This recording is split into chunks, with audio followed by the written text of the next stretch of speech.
ආයුබෝවන් සියලු සමීක්ෂණ වාර්තා අනුව නැවත නැවතත් තහවුරු කළ ශ්‍රී ලංකාවේ අංක 1 ප්‍රවෘත්ති ප්‍රකාශය.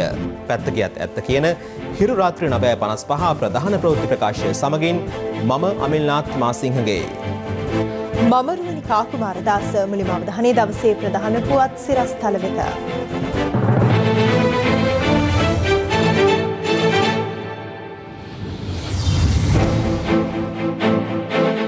යතුරුපැදි මාරයෙකු පදික මාරුව මතදී මල් කැකුළු දෙකක් බිලිගනී. ගැබිනියක වූ මවටත් බරපතලයි. අද දිනට නව ආසාදිතයන් 669ක්. මෙරට සමස්ත ආසාදිතයන් 27000 සීමාව ඉක්මවයි. ෆයිසර් එන්නත ගෙන්වීම ගැටලුවක්. රුසියානු එන්නත ගැන සාකච්ඡා ආරම්භන්නයි එරට ශ්‍රී ලංකා තානාපතිට උපදෙස්. මහර බන්ධනාගාර ගැටුමේදී මියගිය දෙදෙනෙකු හඳුනා ගැනී තදබදය අවම කිරීමට මානව හිමිකම් කොමිසමෙන් නිර්දේශ.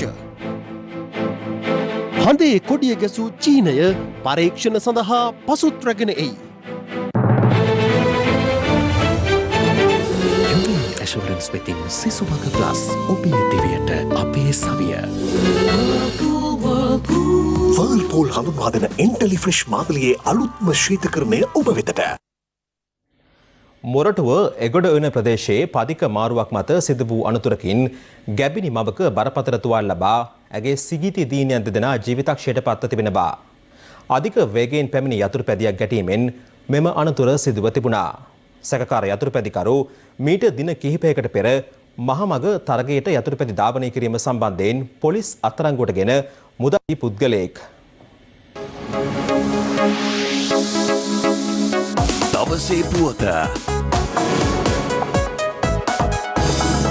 පානදුර මොරටුව එගොඩුවෙන නවගාලු පාරේ පදික මාරුවේදී යතුරුපැදියක ගැටී සිදු වූ රෑනතුරකින් වයස අවුරුද්දක සහ අවුරුදු 7ක කුඩා දැරියන් දෙදෙනෙකු මිය ගොස් ඔවුන්ගේ මව බරපතල තුවාල ලබා පානදුර මූලික රෝහලට ඇතුළත් කර තිබෙනවා. බරපතල තත්ත්වයේ පසුව 24 හැවිරිදි සිව්මස් ගැබිනි මව පසුව කොළඹ ජාතික රෝහලට මාරු කර ඇවුණා.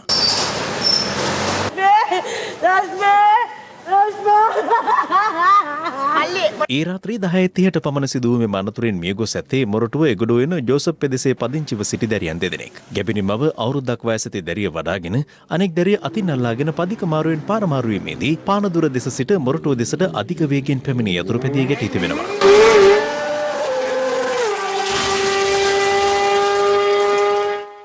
පාන තිබ්බේ නැතිනම් තමයි අරයත් පැන්නේ. යතුරුපැදියේ ගැටුණු ගැබිනි මව පදික මාරුව අසලම ඇද වැටී තිබෙනවා. අවුරුද්දක් වයස ඇති දැරිය මීටර 10ක් සහ අවුරුදු 7ක් වයස ඇති දැරිය මීටර 20ක් පමණ දුරට විසිවී ගොස් ඇති බවයි පොලිසිය සඳහන් කළේ. දැන් මොරුවට ඉන්න පොලිසිය ඔක්කොම ඇවිල්ලා තේරුම් ගන්න.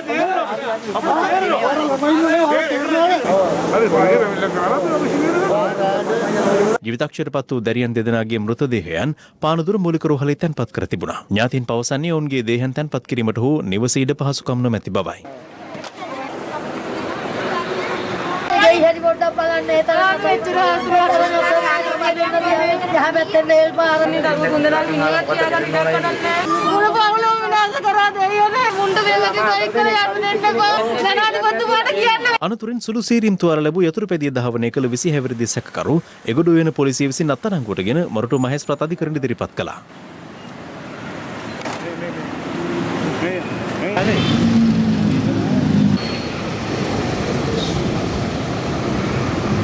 අපි පවුලට උදව් කරන්න අපිට දුක අපිට මේ සල්ලි වලට මිනිස් ජීවිත ගන්න බෑ තමයි ඒක අපිට දුකයි මොනා කරන්න අපිට මන් දන්නේ යෝගයෙන් යප්පුණාගෙන නමුත් මං කියන්නේ ආදී කියලා තවත් ජීවිතයක් නැති වෙනවනේ යාගේ තරුණ වයසේව දෙම්ම බබාලා දෙන්නම ගෙනියදීම නැති වුණා. දැන් අම්මා කොළඹ යාටත් අමාරුයි කියලා කියනවා. තව එක්කෙනෙක් බඩේ හම්බෙන්න හිටියා මාස 4යි යත් නැති වුණා. රැට යන්නේ අක්කුවගේ උට්ටු දාලා රේස් යනවා. කොච්චර වන්නෙන් ගියවොත් වැඩක් නැහැ.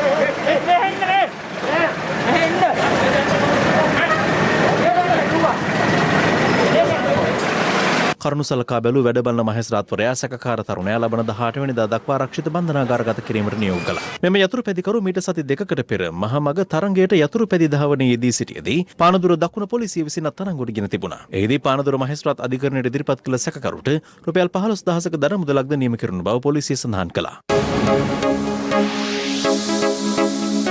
දවසේ පුවත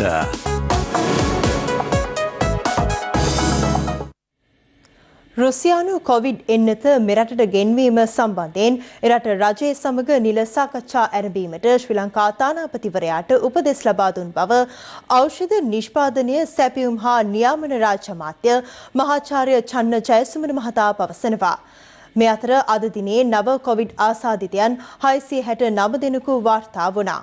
මේ වන විට කොවිඩ් දෙවන රැල්ලෙන් වාර්තා වූ මෙරට ආසාදිතයන් සංඛ්‍යාව 23000 සීමාව ඉක්මවා ගොස් තිබෙන අතර සුව වූ සමස්ත සංඛ්‍යාවද 20000 ඉක්මවා තිබෙනවා.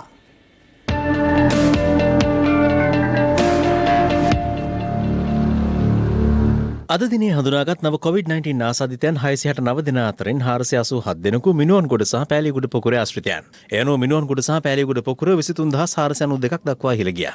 අද හඳුනාගත් ආසාදිතයන් අතරින් 182 දෙනෙකු බන්ධනාගාරවලින් හමු වූවන්. මෙරට සමස්ත ආසාදිතයන් සංඛ්‍යාවද 27228ක් දක්වා ඉහළ ගියා. අද දිනේ පුද්ගලයන් 652 දෙනෙකු පූර්ණ සුවය ලබා ඇති අතර සුවය ලැබූ සමස්ත සංඛ්‍යාව 20090ක්. මේ අතර ඊයේ COVID-19 ආසාදිතයන් 521 දෙනෙකු වාර්තා වූ අතර ඔවුන් අතරින් 517 දෙනෙකුම දේශීයව හඳුනාගත් ආසාදිතයන්. එම ආසාදිතයන් අතරින් වැඩිම සංඛ්‍යාව කොළඹ දිස්ත්‍රික්කයෙන් වාර්තා වූ අතර එම සංඛ්‍යාව 342ක්. ඉන් 318 දෙනෙක්ම වාර්තා වී ඇත්තේ කොළඹ මහනගර සභා සීමාවෙන්. ඒ අනුව ග්‍රෑන්ඩ් පාස් ප්‍රදේශයෙන් 82ක්, වැලිකඩින් 73ක්, දෙමටගොඩින් 59ක්, මරදානෙන් 38ක්, මට්ටක්කුලින් 31ක්, වැලවත්තෙන් 19ක් සහ කොළඹ මහනගර සභා සීමාවට අයත් තවත් ප්‍රදේශ කිහිපයකින් ආසාදිතයන් 16 දෙනෙක් වාර්තා වුණා. මේ අතර හුදකලා කිරීමට ලක් කර ඇති බොරැල්ල සිසිරුවෙන මහල් නිවාස සංකීර්ණයේ ජනතාව අද පෙරවරුවේ විරෝධතාවක නිරත වුණා. ඒ හුදකලා කිරීමට ලක් කර ඇති තමන් දැඩි අපහසුතාවට ලක් වී ඇති බව පවසමින්.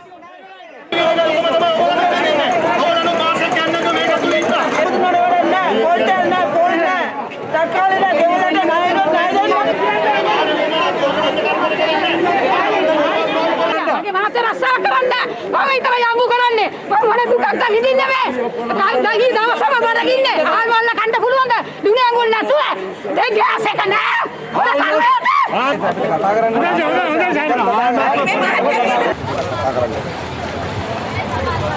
මේ අතර හුදකලා ප්‍රදේශයක් ලෙස නම් කර ඇති පෑලියගොඩ මීගහවත්ත ප්‍රදේශවාසීන්ද ඊයේ පස්වරුවේ විරෝධතාවක නිරත වුණා. අපි තමයි ඉස්සෙල්ලා මේ ගමෙන්ම ලොක්ඩවුන් කරේ. නමුත් අපිට කිසිම දෙයක් කාල්ලැට් එක දෙයක්වත් සම්මුන්නේ නැහැ. කියන්න ඕන අයට කිව්වට වැඩක් නැති නිසා තමයි මේ මාරේ. කිසිමම කෙනෙක් බලන්න ආවේ නැහැ. ග්‍රාම සේවකගේ 10000 බඩු මල්ලේ රුපියල් 7000ක බඩු නැහැ. ඒක අපි ළඟ බිල් තියෙනවා. උණු වෙච්ච එළවලු දාපු බඩු මල්ල. මේ රෝගය දැඩි ලෙස උත්සන්න වෙලා මේ පැතිරිලා යනවා. ඒක තේරුම් ගන්න ප්‍රථමයි.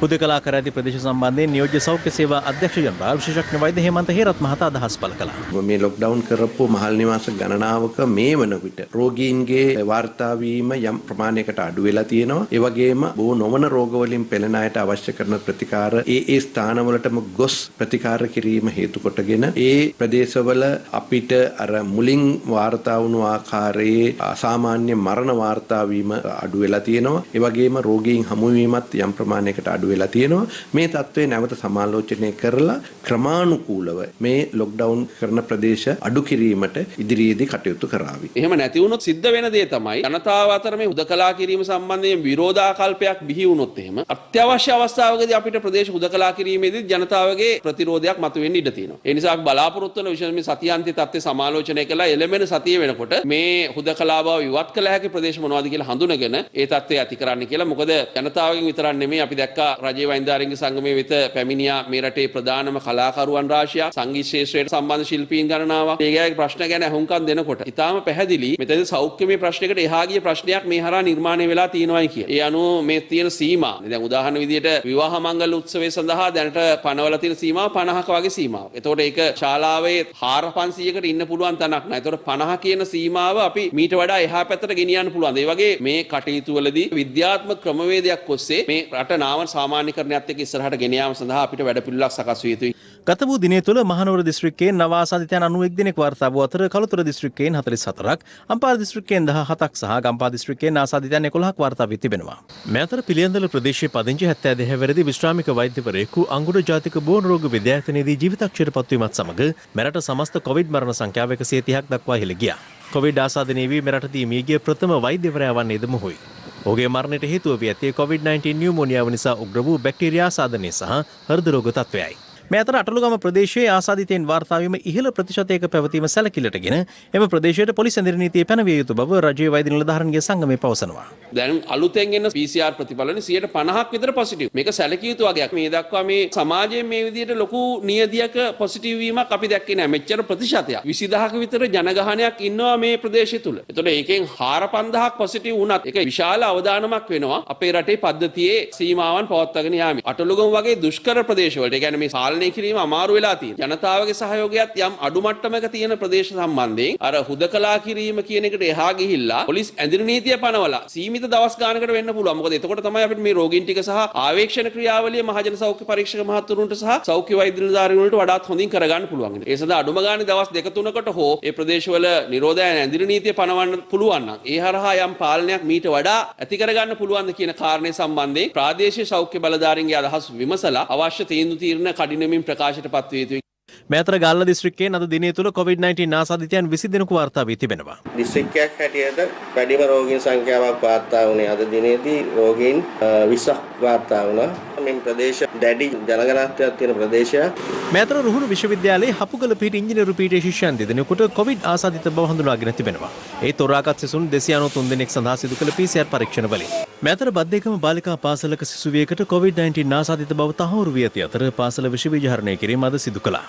ඇත් සමග ඇසුරු කළ පාසල් ශිෂ්‍යාවන් ගුරුභාවතුන් ඇතුළු 51 දෙනෙක් මේ වන විට නිරෝධායනය කරමින් ඔවුන්ගේ PCR කටයුතු සිදු කිරීම සඳහා සියලුම සැලසුම් සකස් කරලා තියෙනවා. පාසල සම්දාදිනේ විවෘත කිරීම සඳහා අවශ්‍ය වටපිටාවක් නිර්මාණය කරලා ඒ සඳහා විස බීජ නාශන කටයුතු අද දිනේදී සියල්ලම සිදු කරන බව දැනුම් දෙනවා. මේ අතර මීට පෙර COVID-19 ආසාදිතයින් වාර්තා වූ අවිස්සාවේල සීතාවක අපනයන සැකසුම් කලාපයේ පිහිටි තවත් කර්මාන්තශාලා 3කින් නව ආසාදිතයින් 6 දෙනෙකු වාර්තා වී තිබෙනවා. ඒ අනුව අපනයන කලාපෙන් වාර්තා වී ඇති ආසාදිතයින් සංඛ්‍යාව 70ක් දක්වා ඉහළ ගියා.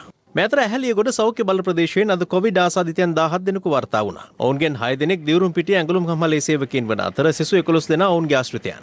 ඇහැලියගොඩ මින්නාන ප්‍රදේශයට සංචරණ සීමා පනවන බවට ඇහැලියගොඩ පොලිසිය විසින් ඊයේ රාත්‍රියේ ප්‍රචාරය කිරීමත් සමග නගරයේ වෙළඳසල් වසා දමා තිබුණත් අද උදෑසන 10ට පමණ එවැනි සංචරණ සීමා නොපනවන බව දැනුම් දී තිබෙනවා.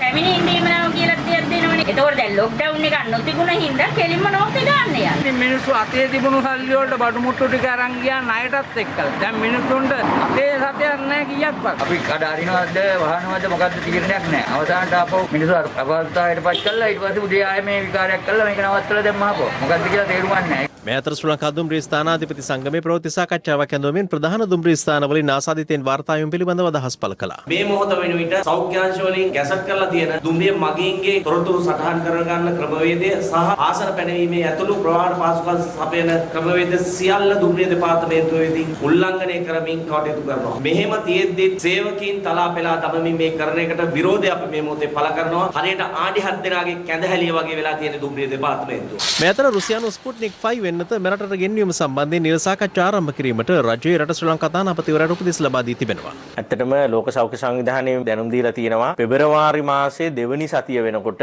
මේ වෙනකොට නිසි ආකාරයකට අයදුම්පත් ඉදිරිපත් කරලා තියෙන කොවැක්ස් වැඩපිළිවෙල යටතේ ලියාපදිංචි වෙලා තියෙන රටවල් වලට පළවෙනි වතාවට මේ එන්නත ලබා දෙන්න පුළුවන්කමක් ලැබෙයි කියලා ඒ රටවල් වල ජනගහනයෙන් 120කට එන්නත නොමිලේ ලබා දීමට ලෝක සෞඛ්‍ය සංවිධානය කටයුතු කරනවා කියන පණිවිඩය අපිට ලැබිලා තියෙනවා. ෆයිසර් එන්නත ලංකාවට සුදුසුද? ෆයිසර් එන්නත මිල වැඩි අනිකුත් එන්නත් වලට වැඩිය. අනිත් එක තමයි මේ එන්නත සෙල්සියස් අංශක ඍණ 70ක උෂ්ණත්වය නඩත්තු කරගෙන යන්න ඕන. විශේෂයෙන්ම නිවර්තන කලාපේ තියෙන අපේ වගේ රටවල් වලට එය අපහසු කාර්යයක්. ඒත් එක්කම අප රුසියාවේ ශ්‍රී ලංකා තානාපති විශේෂඥ වෛද්‍ය ළමාවංශ මැතිතුමාට උපදෙස් දුන්නා රුසියානු රජයත් සමග නිල වශයෙන් සාකච්ඡා ආරම්භ කරන්න කියලා. රුසියානු ස්පුට්නික් 5 එන්නත පිළිබඳව මේ වෙනකොට තියෙන තත්ත්වය පිළිබඳවත් අපිට ඉක්මනින් දැනුවත් කරන්න කියලා.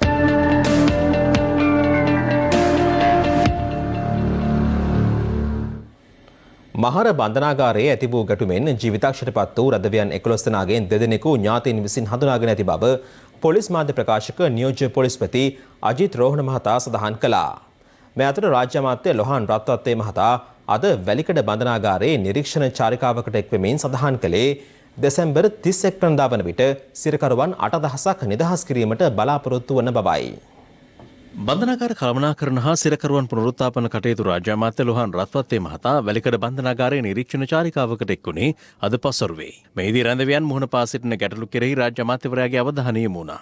මේ බන්ධනාගාර පද්ධතිය තුල රටේ සෑමතැනම මේ සිරකරුවන් යම් ඉල්ලීමක් කරන්නේ කොරෝනා වසංගතයේ මිය යයි කියන චේතනාව පදනම් කරගෙන. අපි අද උදේ මේකේ දීර්ඝ සාකච්ඡාවක් කරා අධිකරණ අමාත්‍යතුමත් එක්ක තමුනාසේ කියන සියලුම කාරණා අපි එතනදී සාකච්ඡා වුණා. ඒ ගැන අපි සලකලා බලලා ඒකට මම ඉස්ලාම කියන අපිට පුළුවන් සියලු දෙනාම අපි නිදහස් කරනවා. අපි දෙසැම්බර් මාසයේ 31කට වෙනකොට අප මුදල් ගෙවා ගන්න බැරුව ඉන්න 8000ක්වත් නිදහස් කරන්න අපි බලාපොරොත්තු වෙනවා. ඒ පණිවිඩය දෙන්නයි අද අපි ආවේ. උදාට වහලුවට නැගලා ඉන්නේ ඒක දැන් බැස්සා.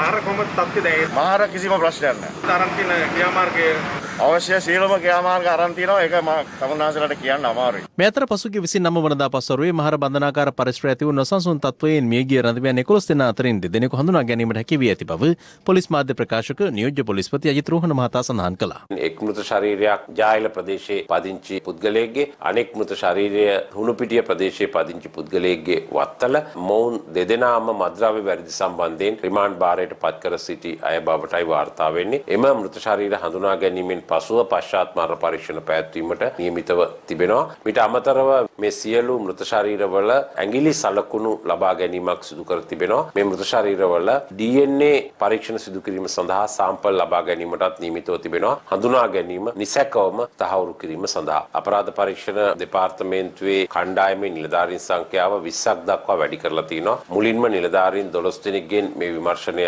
ආරම්භ වුණේ. පොලිස් අධිකාරිවරයෙක්ගේ ප්‍රධානත්වයෙන් මේ විමර්ශනය සිදු කරනු ලබන්නේ. ඊයේ දිනේ තවදුරටත් ප්‍රකාශ 21ක් සටහන් කරලා තියෙනවා. ඊයේ දිනේදී විශේෂයෙන්ම බන්ධනාගාර අධිකාරිවරයාගේ ප්‍රකාශය දීර්ඝ ලෙස සටහන් කරනු ලැබුවා. මේ වන විට අපරාධ පරීක්ෂණ දෙපාර්තමේන්තුව විසින් මුළු ප්‍රකාශ 78ක් පමණ සටහන් කර තිබෙනවා. මේ සම්බන්ධ විවිධ වීඩියෝ පට තිබෙනවා. ඒ වගේම ඒවා අධ්‍යයනය කිරීම, ඒ වගේම ඒ සඳහා අනුබල දුන්නු යම් කණ්ඩායමක් ඉන්නවා නම් ඔවුන් සම්බන්ධයෙන් තොරතුරු අනාවරණය කර ගැනීම අපේ අරමුණ වෙනවා. මහර බන්ධනාගාර අධිකාරී ජගත් චන්දන වීරසිංහ මහතා සඳහන් කළේ ඇති වූ ගැටුම්කාරී තත්ත්වයේ බන්ධනාගාරයේ රඳවා සිටින පාතාල කල්ලිවලට සම්බන්ධ කණ්ඩායම් කිහිපයක් අතර ඇති වූ විරසකයක් මත හටගන්නට ඇති බවට සැකපල කරන බවයි. අද දිනෙත් මහර බන්ධනාගාරයේ අසලට රඳවියන්ගේ ඥාතීන් පැමිණ සිටියා. අපේ පුතාට වෙඩි වැදුනලු ඒ වුණාට ඉතින් ආරංචියක් නැහැ. දැන් සුළුතු වාලා අයගේ නම් ලිස්ට් එකෙත් නැහැ. ඇතුළින් අයගේ විස්තරයක් දෙන්නෙත් නැහැ. අමාරු අයගේ විස්තරයක් දෙන්නෙත් නැහැ. ඇතුළේ කෙනෙක්නම් කිව්වා දවස් දෙකකින් ආව දැක්කවත් නැහැ කියලා. තාම නැහැ ඉතින් කිසිම තොරතුරක්. දැන් කෝල් කරනවා කියලා තාම නැහැ තාම කෝල් කරේ. ඔය විනාඩි ගාන පැය ගාන පොඩ්ඩක් පරක් කරනවා. දැන් ඔය ඔක්කොම මම අද දැන් කතා කරවන්න ගැටලුවක් කරගන්න එපා. ඒ 11 දිනක් තියලා තියෙන්නේ මේ දෙවියන් හාමුදුරු මීටින් මේ අපි නම් වෙඩි තියලා නෙවෙයි. අපි ඕන වෙඩි තියලා ඉතින් කකුලෙන් බලලා එක්කෙනෙක් දෙන්න තුවාල වෙලා. ඔක්කොම මම මිය කියලා දින ඔයගොල්ලෝ ටීවී එකෙන් දකින්න නැතිනේ මේගොල්ලෝ ගහගන්න විදිය.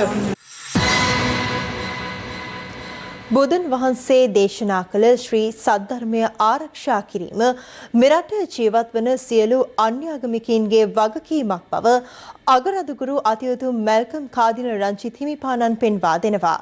උන්වහන්සේ මේ බව සඳහන් කළේ පොළොන්නරුව ප්‍රදේශයේ පැවති ආගමික උත්සවයකට එක්වෙමින්.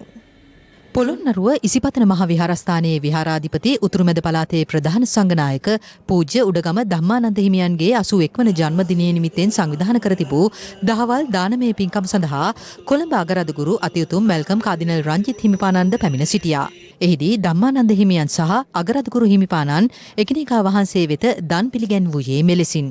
අද අපි දිවර්තන ලෝකයේ තුල ආගම ධර්මයට ලැබියාවක් නැතිව ආගමක් නැතිව ජීවත් වෙන්නට අපේ සමහර උදවිය උත්සාහ කරනවා. ආගම අවශ්‍ය නැහැ කියලා හිතන පිරිසක් අද සමාජයේ දී වෙලා තියෙනවා. නිසා වෙන්නට ඇති මේ රටේ ව්‍යවස්ථාවක් සම්පාදනය කරන්නට යද්දී මේ රට අනාගතීක රටක් විය යුතුයි කියලා ඇතැම් අය උත්සාහ කළා. ඒක මේ රටට ගෙනෙන්න. මේ රටේ අවුරුදු 1600ක ඉතිහාසයක් ඇති බෞද්ධ දර්ශනය ආරක්ෂා. ක්‍රිස්තියානි ආගම අදහන අය අනිත් ආගම් අදහන අය අපි මෙන්න මේ පොදු උරුමය සමග අත්වැල් බැඳගනිමු. බුදුරජාණන් වහන්සේ දේශනා කළ ධර්මයේ මේ රට තුළ ආරක්ෂා කිරීම අනිකුත් ආගමිකයන්ගේ වගකීමක් වෙනවා. අයවැය කාරක සභා අවස්ථාවේදී අද විවාදයට ගැනුනේ වරාය හා නාවික අමාත්‍යාංශය ඇතුළු තවත් රාජ්‍ය අමාත්‍යාංශ කිහිපයක වැය ශීර්ෂයි. කෙසේ වෙතත් පාස්කෝ ප්‍රහාරයේ පරීක්ෂණ සම්බන්ධයෙන් කාදිනල් හිමිපාණන් කළ ප්‍රකාශයක් පිළිබඳ අදහස් පළවීම හේතුවෙන් පාර්ලිමේන්තුව උණුසුම් වුණා. මේ පාස්කු ප්‍රහාරය පිළිබඳව කාඩ්නල් උන්වහන්සේට විශාල හිතැවුලක් වෙලා තියෙනවා. මේ රජය එදා කිව්ව විදියට නෙමෙයි අද පරීක්ෂණය කරන්නේ. මේ පරීක්ෂණවලට අපි අත ගහන්නේ නැහැ. ඒ ආණ්ඩුව අත ගැහුවා, ටෙලිෆෝන් කෙරුවා, නඩුකාරයන්ට කතා කෙරුවා, පොලිසිය ඉහළ නිලයි CID ඩිරෙක්ටර්ට කතා කෙරුවා. ඉතින් අපි ඒවා දැක්කා. මේ අයට දඬුවම් කළ යුතුමයි. ඊළඟට අපේ කාඩිනල් හිමිපාන උන්වහන්සේට ඔබතුමාලගේ ආණ්ඩුවෙන් මඩ ගැහුවා. හරෙන් ප්‍රනාන්දු. එකවරක් නෙමෙයි තුන් වරක් කාඩිනල් හිමිපාන්ට අපහාස කෙරුවා. රංජන් රාමනායක අහසංගරත්නයට අපහාස කෙරුවා. ඒ විතරක් නෙමෙයි දේශපාලන පලිගැනීම් වලට ලක් වෙච්ච අය සාධාරණත් ඉටු වෙන්න ඕනේ. අපි දැක්කා ටෙලිෆෝන් වල අරවා මේ වගේ මන්ත්‍රීවරු හිරේ දාන්න, අපි හිරේ දාන්න, නඩුකාරයන්ට පොලිසියට කතා කරපු ආකාරය. පාස්කු ප්‍රහාරය සිද්ධ වෙනවා කියලා දැනගෙන අරින් විතරයි. ඉතින් අරින් තමයි තමුන්නාන්සලා පිළට නායකත්වය දෙන්නේ. සජිත්ට නායකත්වය දෙන්නේ අරින්. අරින් ඉස්සලා අයින් කරලා ඉන්න. අරින් තමයි කාඩිනීම් පානන්ට දොස් කිව්වේ. අපි ඇව්වේ ලංසා ඇමතුමාගෙන් කාඩ්නල් උන්වහන්සේ කියන දේ වැරදිද? ත්‍රස්තවාදීන්ට උදව් කරපු ආධාර අනුබල දුන්නු වනාතිවිල්ල සිද්ධියේදී සැකකාරයන්ව බේරගත්තු. ඒ අයත් අල්ලලා දඬුවම් කරන්න ඕන කියන එක තමයි පැහැදිලි. දැන් මේ ආණ්ඩුව ඇවිල්ලා අවුරුද්දකටත් වඩා වෙනවා. ඉතින් ඔය සක්කාරයන්ව ගන්න කියන්නකො ඇතුළට. මොකද්ද ඔක තව කතා කර ඉන්නේ? ගරු කතානායකතුමනි ඔතුමාට ඉස්සෙල්ලා හිටපු මේ පුටුවේ පළවෙනි වැරද්ද කරේ මෙතනින් ගරු කතානායකතුමනි. මෙතනින් තේරින්කාරක සභාවක් දැම්ම පොලිසියට කරන්න තියෙන යුතුයකම කරන්නේ නැතුව පාර්ලිමේන්තුවෙන් පුළුවන් ද බෝම්බ ගහපු යවල්ලා. මේක හරියට පරීක්ෂණ කරන්න ඕනේ පොලිසිය සහ ඒ ආයතන. අපේ රජයක් හැටියට දැනට 257 දෙනෙක් රිමාන්ඩ් භාරයේ තියන් ඉන්නවා. 86 දෙනෙක් DO දාලා ඉන්නවා. ඒතකොට සවුන්දරට ගිහිල්ලා මම නීතිපතිවරයාව පුද්ගලිකව හම්බ වෙනවා මේ නීති කටයුතු ඉක්මන් කරන්න. කාඩිනල් හිමිපාන්ට තමුන්නාන්සේගේ පක්ෂයයි තමයි බැන්නේ. ගෝඨාභය රාජපක්ෂ ජනාධිපතිතුමාට උදව් කරන ප්‍රකාශ කරන්න කියලා ඔබතුමාලා කිව්වේ. අදත් කරන්න හදන්නේ ඔබතුමා ඒක. දැන් හිතම පිළිගන්න එපා. මේ දේ වෙන්නේ නැත්තම් ආපහු දවසේ කතා කරන්න ඕනේ. ඔබතුමා අදටත් හෙලා දකින්නවද? හරෙන් ප්‍රනාන්දු කියපු දේ වැරදි කියලා? අපි එදා හරින් ප්‍රනාන්දු කියපු ප්‍රකාශය මම අදත් හෙලා දකිනවා. රිෂාඩ් බදුද්දීන් සහ එතුමාගේ සහෝදරයා හරියට පරීක්ෂණ කරා. දැන් ඔබතුමා සෑමකටපත් වෙනවද ඒක හරියට කරයි කියලා? ඒක සම්පූර්ණ වැරදි වෙච්ච දේ. ඒකේ කිව්ව DIG මාරු කෙරුවා. ඒකන පරීක්ෂණයක් කරනවා. ඒවා අපි කියන්න යන්නේ නැහැ. මොකද්ද ගෙදරැල්ල පරීක්ෂණ වෙනවා කියන්නේ? ගරු මණ්ඩිතුමනි ඔබතුමාට ඔය තියෙන කැක්කුම උවමනාව ඔබතුමාලාගේ යහපාලන ආණ්ඩුව කාලේ තිබ්බනම් ජීවිත ටික බේරගන්න තිබ්බා. ඔබතුමා අපිට කියන්නේ මේ යහපාලන ආණ්ඩුව වගේ මේ ඔබතුමාලාගේ පක්ෂ අර්බුදේ බේරගන්න ඔබතුමාලාගේ පක්ෂයේ හිටපු නායකයවරන් ඇතුළට දාන්න කියලාද? පරීක්ෂණ කටයුතු වලින් ඔප්පු වෙන සියලුම දෙනා. ඒක ওই පැත්තේ වෙන්න පුළුවන්, දැන් මේ පැත්තේ වෙන්න පුළුවන්, දැන් ගෙදර වෙන්න පුළුවන්. ඒ කිසි දෙයක් අදාළ නැහැ. දඩුවම් ලබා දෙන එක දෙනවා. බෝම්බ තියපු කට්ටිය අල්ලන්නේ කවදාද? හිටපු අගමැතිතුමා ගෙන්නනවා,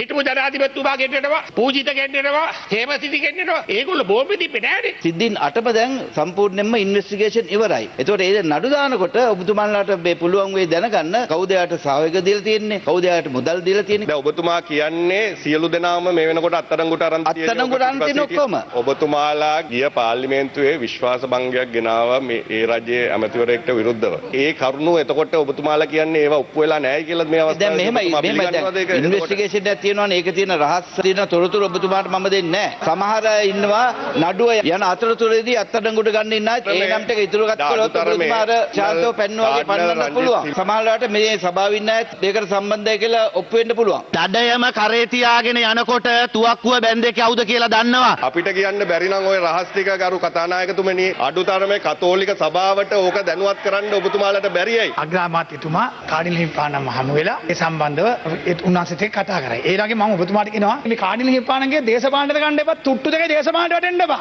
මිනිස්සු මරණකම් බලාගෙන හිටියේ hina වෙච්ච ඇමතුරුන්ට වාණ්ඩුවක්. මේක වැරද්දක් වුණොත් එදාට ඔබතුමාලා විශ්වාස භංගයක් කියනවා. හැබැයි නැත්තම් මොකක්ද නේ පරීක්ෂණයල කතා කරන විවාදේ. නම් කියන්නද? අර මදුෂ්‍ය උස්සංගියා වගේ පන්නයි. අපි නෙවෙයි ඡන්දේ කාලේ කාඩිනල්තුමාගේ කතාව තමුන්නාන්සලයි. දැන් ආයෙමත් අනවශ්‍ය දැනකට යනවා. කාඩිනල් හිමිපාණන් එදාත් ප්‍රකාශ කරුවේ සාධාරණත් ඉටු කරලා දෙන්න කියලා. අදත් උන්වහන්සේ ඉල්ලන්නේ ඒක. තමුන්නාන්සලා තමයි උන්වහන්සේව මඩ ගැහුවේ. අදත් කරන්නේ තමුන්නාන්සලා ඒක. 300 ගාණක් මරනකොට දේශපාලන වාසිය අරන් ආණ්ඩු පීඩපු අය මිනිස්සු මැරුණේ නෑ. මිනිස්සු මැරුවා තමුන්නාන්සලාගේ ආණ්ඩුවෙන්. අහිංසක මිනිස්සු මරාපු කාලකන්ණි ආණ්ඩුවක් එදා තිබුණේ.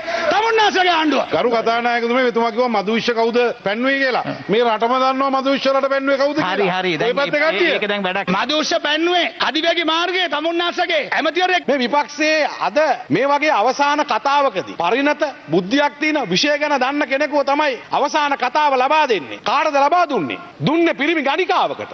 මේ පාර්ලිමේන්තුවේ තියෙන ගරුත්වය එහෙම් පිටින්ම පල්ලෙහාට දැම්මා. මම නමවත් කියන්න කැමති නෑ. ඔය කතා කරපු മന്ത്രിවරයා මේ රටේ අධිකරණයට හැල්ලු කිරීම කියන එක බරපතලම වරද. අධිකරණයට අපි ඔළුව නමලා තමයි ඇතුල් වෙන්නේ. එවැනි අධිකරණයක විනිසුරුවරු ඇතුළු මුළු අධිකරණ පද්ධතියම විනාශ කරලා හඬපට වලින් එළියට ආවම ඒ වගේ අයට නාම යෝජනා පත්‍රය අස්සම් කරන්න දෙනවා. විකෘති වෙලා රට දිට්ඨ ධම්ම වේදනීය කර්මය කෙනෙකුට පරිසම් දෙන්න තිනකොට ඒක පේනවා. ප්‍රේමදාස ජනාධිපති ඉතිහාසයේ අපි දැක්කා මිනිස්සුන්ව ඝාතනය කිරීමේ වගකීම් බාරගත්තු කෙනෙක් ඇටියට ditta dhamma වේදනීය කර්මය අපේ ඇස් ඉදිරියට පරිසම් දුන්නා. වැරදි මිනිස්සුන්ව හිරේ අරින්න දායක වෙච්ච මිනිස්සු, ඒකට කැප වෙච්ච මිනිස්සු තමන්ගේම හෘද සාක්ෂිය කියවෙනවා දැන් මම හිරේ යන්න තියනවා කියලා. රක්ෂිත බන්ධනාගාර ගත කර සිටින අපරාධ පරීක්ෂණ දෙපාර්තමේන්තුවේ හිටපු අධ්‍යක්ෂ ශානි අබේසේකර සම්බන්ධයෙන් පූජ්‍ය පක්ෂයේ සහ දේශපාලනඥයින් මෙලෙස අදහස් පළ කළා.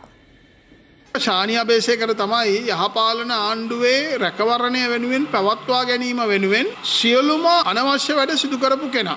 ශානි අබේසේකර සමග දුරකථන සංවාද පවත්වලා පොලිසියේ තීන්දුව වලට බලපෑම් කරපු අය අද කලබල වෙලා තියෙනවා. විශේෂයෙන්ම මේ කොමිසම් සභාව හරහා හෙළිවන තොරතුරු මත. එයින්ද ශානි අබේසේකර වෙනුවෙන් පෙනී හිටින අය, ඒ වෙනුවෙන් කතා කරන අය අනිවාර්යෙන්ම පහුගිය රජය ක්‍රියාත්මක වෙද්දී දේශපාලන වශයෙන් විවිධ පුද්ගලයන්ට දඩුවම් දෙන්නත් රජයේ සේවකයන් රාශියක් ගෙනියලා කට උත්තර අරගෙන සිරගත කරන්නත් අපේ රටේ මහා සංඝරත්නය ඇතුළු ඒ සියලු දෙනා සිරගත කරන්නත් සහයෝගය දක්වපුවායි කියන එක විතරයි අපිට කියන්න තියෙන්නේ. ශානි අබේසේකර පහුගිය යහපාලන ආණ්ඩුවේ දඩයන් සොනගයා කියලා කිව්වට කමන්නේ නැහැ. සියලු දේ දඩයන් කරපු දෙනාට රාජකාරී කරනකොට නීති ක්‍රියාත්මක කරනකොට හරි කැහිල්ලක් ඇති වෙලා තියෙනවා, හරි ශෝකයක් ඇති වෙලා තියෙනවා විපක්ෂයට. විපක්ෂයේ වෙනුවෙන් ඒ තාම වැරදි වැඩ වලට නායකත්වය දුන්න නිලධාරියෙක් වෙනුවෙන් පෙනී සිටීම සාධාරණයි. ඒගොල්ලෝ දේශපාලන දඩියම සම්පූර්ණ කරන්න බාර දුන්න පුද්ගලයා තමයි අද ඔය සිරගත වෙලා ඉන්නේ නීති අනුකූලව. කෑගල්ලේ මේ වෙද මහත්තයා හොයාගත්ත ඖෂධය ඉක්මනින් ශානි අබේසේකර මැතිතුමාට ලබා දිය යුතුයි. ඔහුගේ ජීවිතය ආරක්ෂා කරගත යුතුයි. මොකද ඔහු අපරාධ පරීක්ෂණ දෙපාර්තමේන්තුවේ ඉදිමින් නිවැරදි මිනිස්සු සිරගත කිරීමටත් බොරු සාක්ෂි ගොනු කිරීමටත් ඔහුව මෙහෙව්වේ කවුද කියන එක රටට හෙළිදරව් කරගත යුතුව තිබෙනවා. සියලු හිටපු අධ්‍යක්ෂ ශානි අබේසේකර මහත්මයා බලයේ ඉන්න කාල සීමාව තුළ අනවශ්‍ය විදිහේ නඩු ගොනු කර දඩුවම් දෙන්න පටන් ගත්තා. ඇත්ත වශයෙන්ම එවැනි පුද්ගලයෝ ගැන තවමත් ආරක්ෂාව දෙන ඉන්නවා මිසක් එවැනි පුද්ගලයින්ට කරන්නේ මොකද්ද කියනවා හිතර නැහැ. වරද කරා නම් තරාපෙරම් බලන්න එපා. මොකද වරද වරදමයි. ඒ නිසා එවැනි මුල් වෙලා මිනිස්සුන්ට අසහනෙට පත් කරපු, අනවශ්‍ය විදිහට මිනිස්සු බන්ධනාගාර ගත කරපු, නොයෙක් විදිහේ පීඩන කරපු මේ මිනිස්සු තවම නිදැල්ලේ ඉන්න කටයුතු කරලා තිබෙනවා.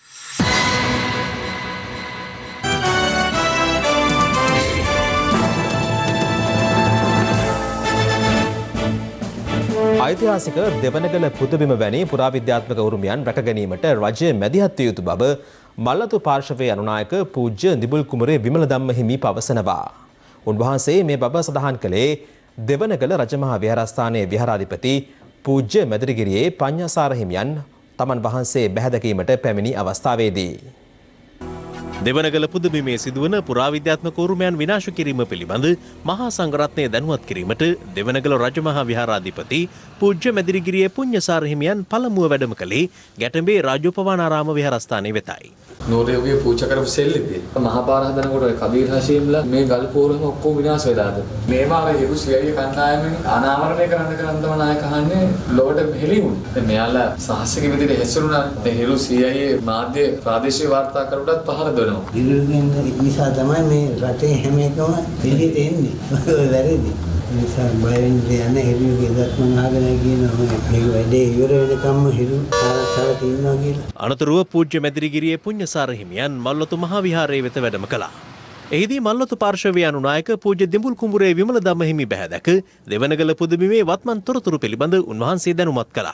මෙන්න මේවා රැක ගන්නට රජය මැදිහත් වෙන්න ඕනේ. මොකද වික්ෂුන් වහන්සේලා වශයෙන් අපිට ඒ කටයුතු කරගන්න බෑ. හිරු මාධ්‍ය ජාලයෙන් අපේ විහාරස්ථාන රැකදීම සඳහා මාධ්‍යවේදීන් ගුටි කකා හරි ඒ කටයුතු කාරණා සිද්ධ කරනවා. ඒකට අපි හිරු මාධ්‍ය ජාලයට විශේෂයෙන් පින්දීම අපි මතක් කරනවා. හිරු සියයේ කණ්ඩායම බය නැතුව මේ රටේ පුරාවස්තු රකින්න ඉදිරිපත් වෙලා තියෙනවා. මාධ්‍ය නැත්තම් අද දෙවනකට නැති වෙලානේ. මේ පුරාවස්තු නැති වෙනකොට අපිට හරි දුකයි. අපේ උරුමේ නැති වෙනකොට අපිට හරි දුකයි. පෑලියගොඩ නව මැනින් වෙළඳපොලේ වෙළඳසැල් බෙදා දීම සඳහා අංක නිකුත් කිරීමේ කටයුතු බත්තරමුල්ල සෙත්සිරිපායේදී අද පෙරවරුවේ සිදු කෙරුණා. කෙසේ වෙතත් වෙළඳසැල් සඳහා ලබා දී ඇති ඉඩ ප්‍රමාණය ව්‍යාපාරික කටයුතු සිදු කිරීමට ප්‍රමාණවත් නොවන බවට කඩහිමියන් චෝදනා කරනවා. පිටකොටුව මැනින් වෙළඳපොලේ වෙළඳාමේ නිරත වූ වෙළෙන්දන් සඳහා පෑලියගොඩ නව මැනින් වෙළඳපොලේ වෙළඳසැල් ලබා දීමට අංක නිකුත් කිරීම අද පෙරවරුවේ සිදු කෙරුණේ නාගරික සංවර්ධන අධිකාරී නිලධාරීන්ගේ ප්‍රධානත්වයෙන්. මේ මීටරේ දුර තියාගන්න ඕනේ. ඔයාලට කියනවනේ.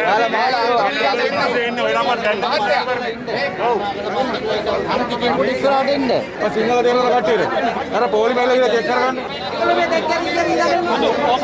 මීටරේ දුර ගන්න කොයි දුර දෙන්න බෑ. ඕක නවත්තන්න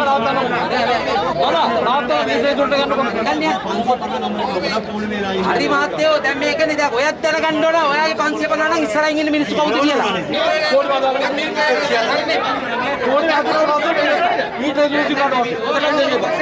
නමුත් වෙළඳසැල් සම්බන්ධයෙන් වෙළඳුන් එල්ල කළේ මෙවැනි චෝදනාවක්.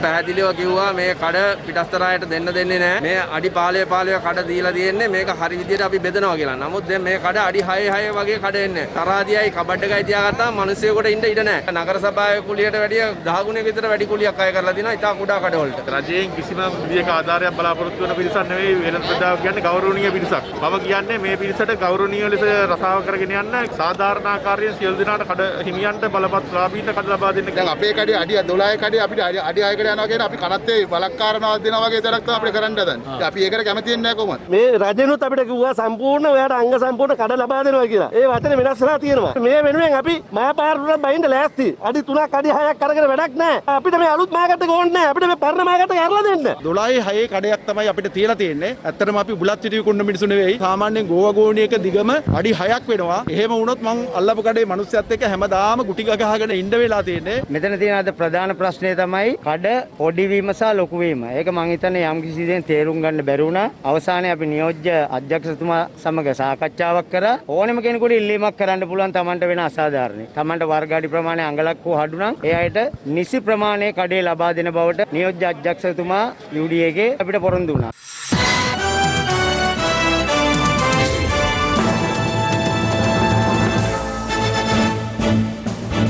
තවත් දේශීය පුවත් කිහිපයක් සමගින් දැන් රටවටා හිරු.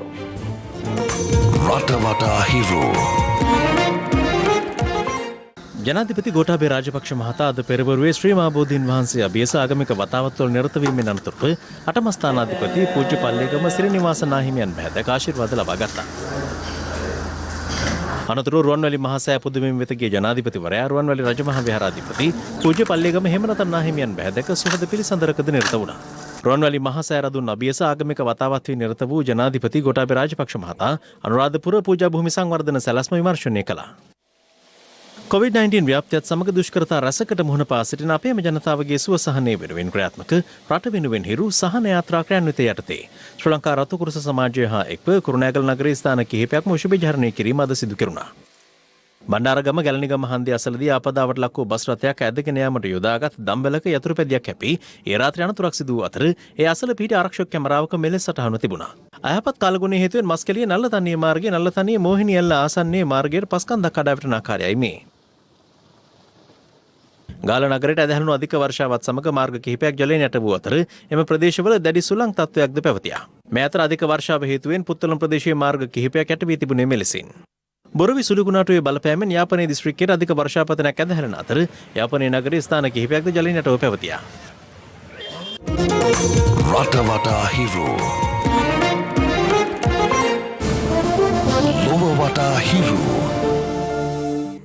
මෙතෙක් ගවේෂණයට ලක් නොවූ චන්ද්‍රයාගේ මතුපිට පෘෂ්ඨ ප්‍රදේශවල පස් සහ පාෂාණ කිලෝග්‍රෑම් දෙකක් එකතු කර ගැනීම සඳහා චීනයේ චෑන්ග් E5 අභ්‍යවකාශ යානයට හැකි වී තිබෙනවා.